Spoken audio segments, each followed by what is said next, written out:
Hello, all you beautiful people. I'm so happy to be with you today. Yes, we are on the edge of a hurricane. So if the wind gets super gusty, that's what's going on. If you see something flowing along behind me, that's what's going on. We actually didn't get a direct hit from the hurricane, but it is going south of the island, and then it has those bands that are whipping around, and we are getting one of the bands right now. So live from the edge of the hurricane, we're going to talk about pain. Hey Jennifer, aloha. I'm so glad you're with me. And oh, Amanda, yes, so happy that you guys are here.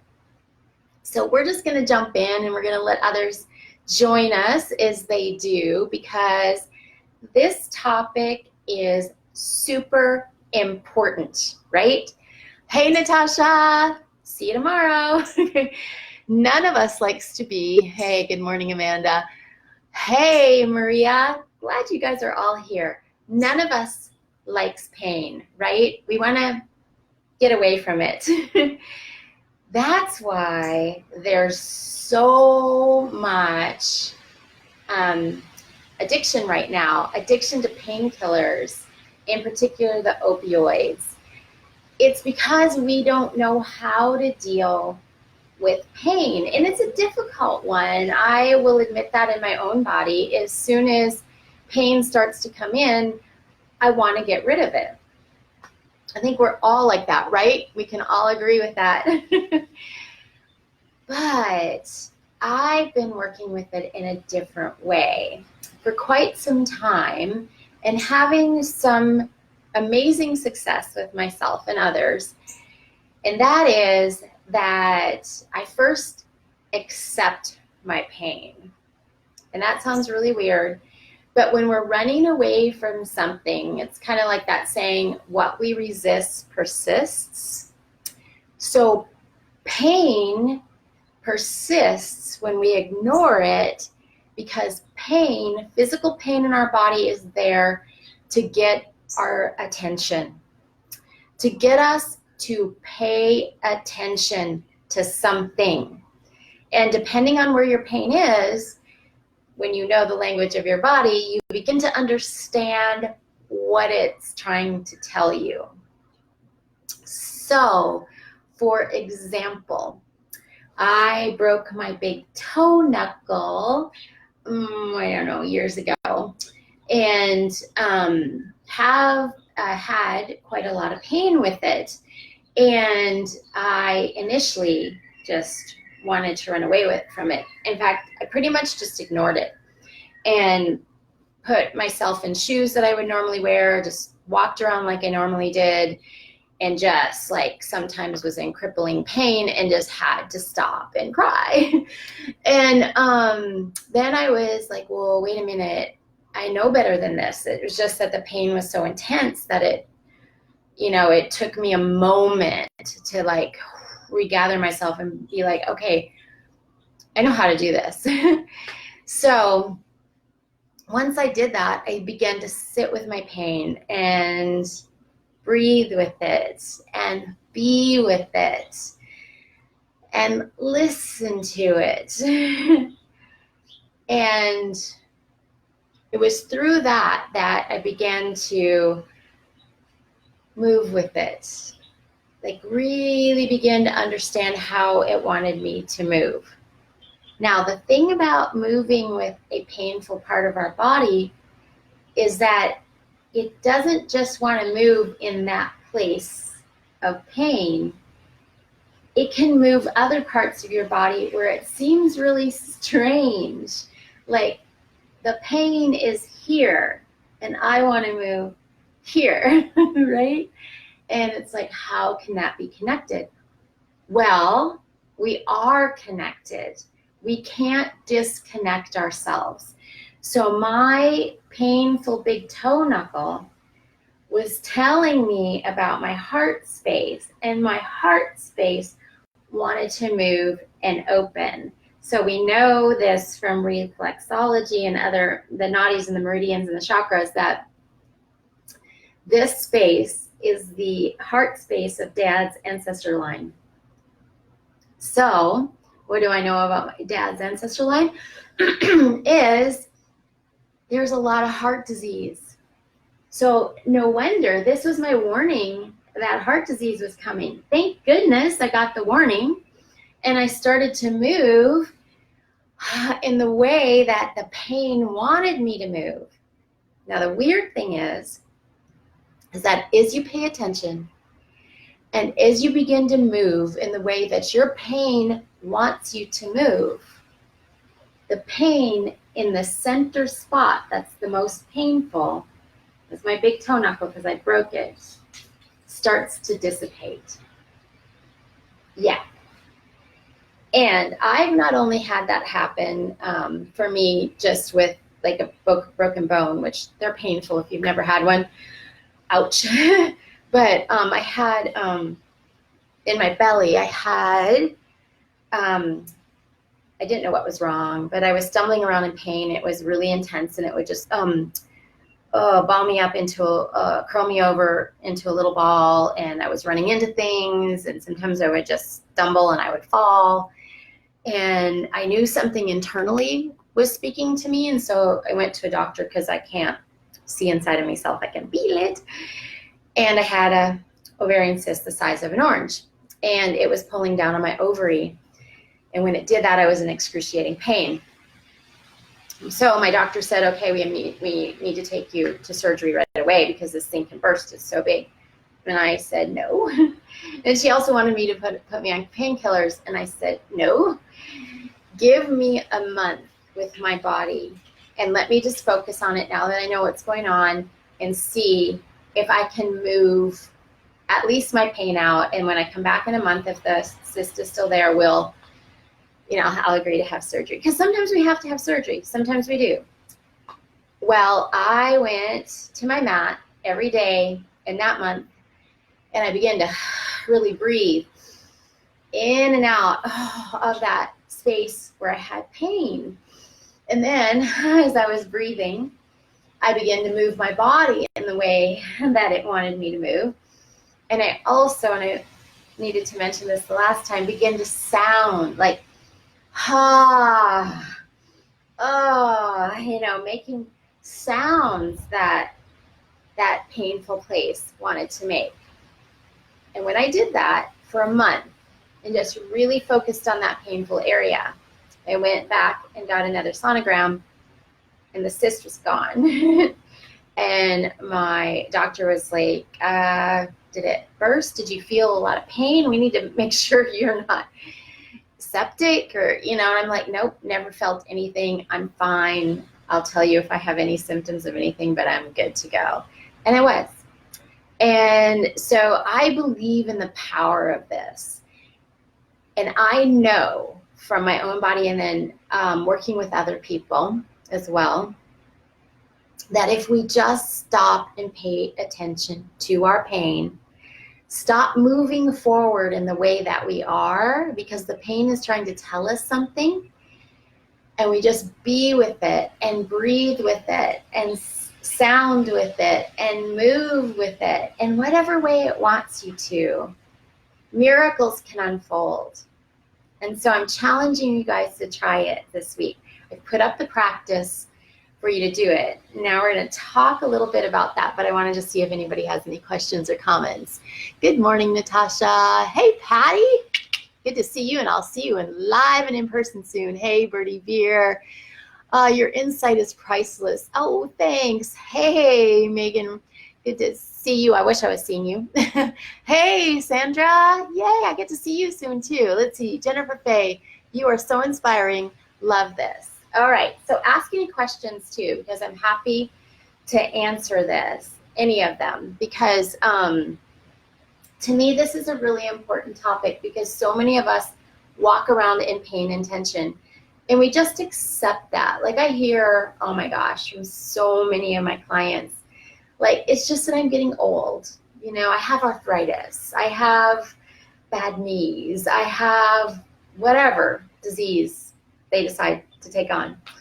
And the truth of the matter is all of that is trying to get us to pay attention to something. And if we really do, things heal. I have seen my students heal themselves from lupus, heart disease, cancers.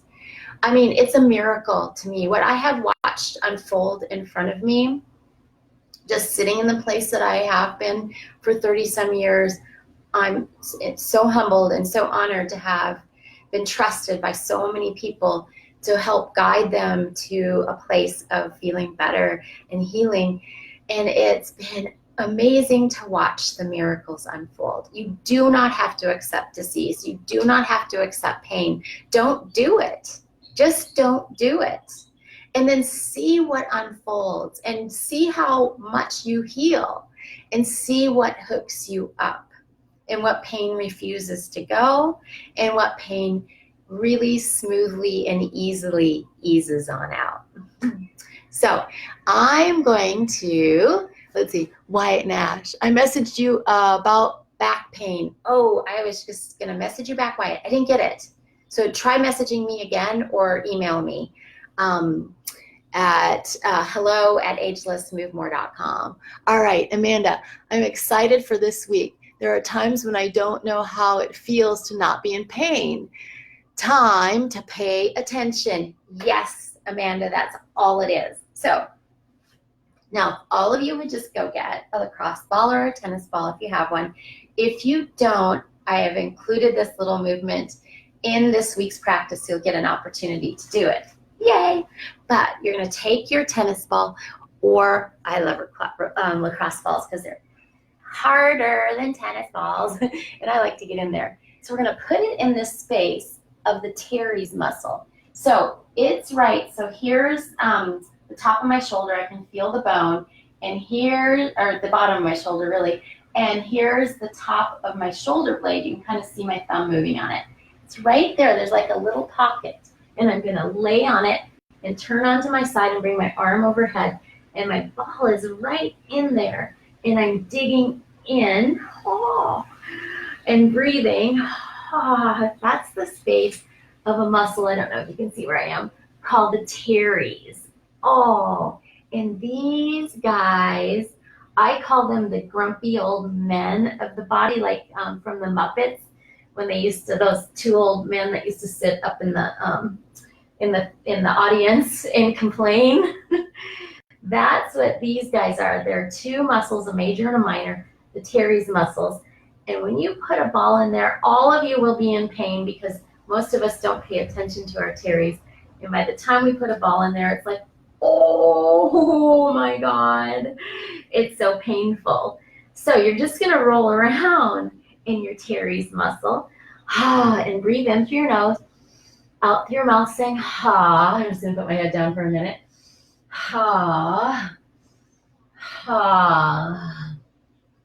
And make whatever sound you need to make, like, that spot right there in my teres. And then notice if there's any other movements your body wants to make.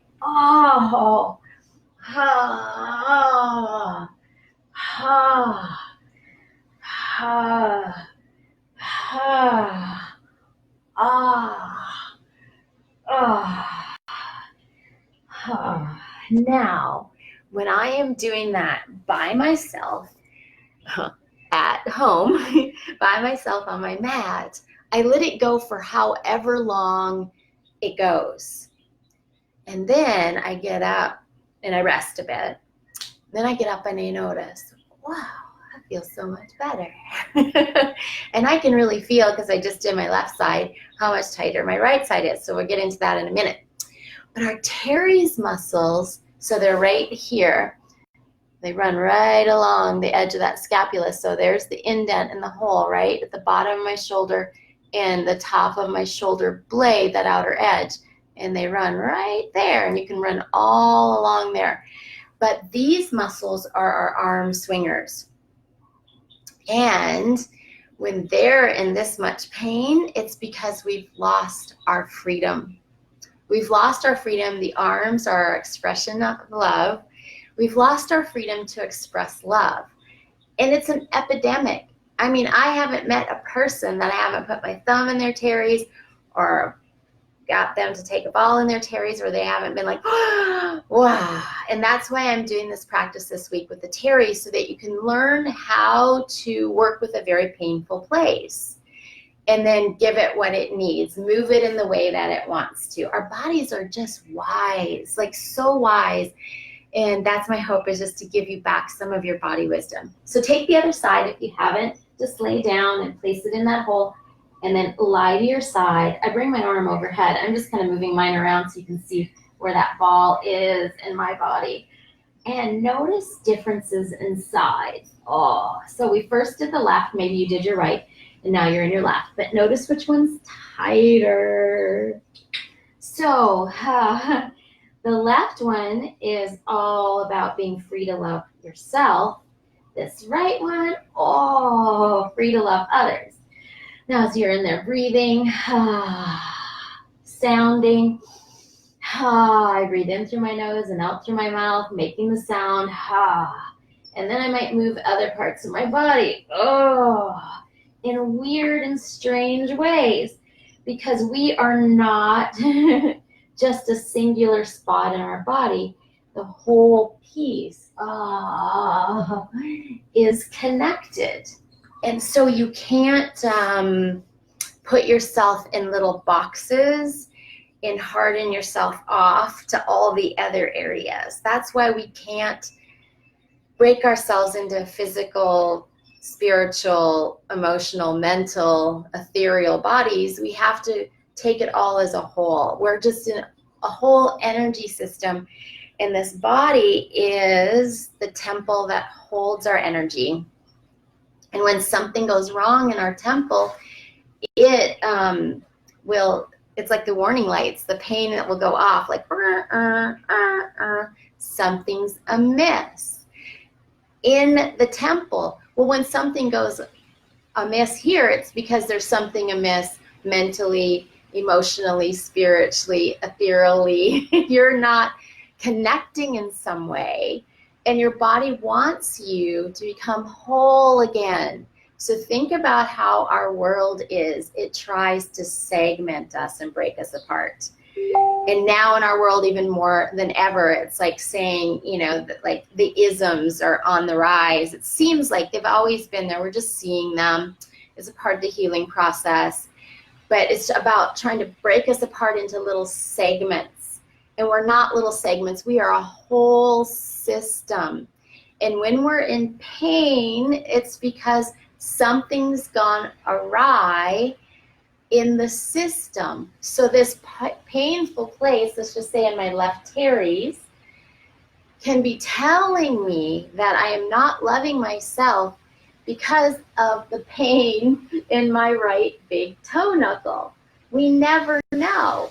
So I could be working in my left teres, and all of a sudden I've got to really wiggle my right toe, or it might even be saying, because this happens to me often, put a ball in that sucker and roll with it, which I do on my big toe all the time, just on the top of that. And that has gotten rid of the pain of my big toe knuckle and the ensuing sort of bunion that's trying to happen because I broke that knuckle. So let's see if you guys have any more questions. Yeah, that's one of the best sneaky spots. I know. Hey, Karen, Casey Pierre, glad you're here. Yeah, that teres muscle, whoo, baby, that one is tight. And what it is you've lost your freedom. You've lost your ability to move and swing your arms through your life. Yeah, you're stuck there. So we're going to work this week with moving out pain. And we're working with that teres muscle, which I call the grumpy old men of the body.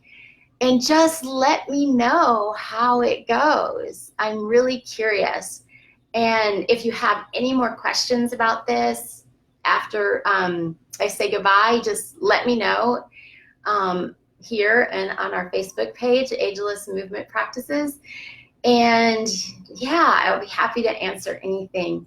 This is such an important topic, I believe.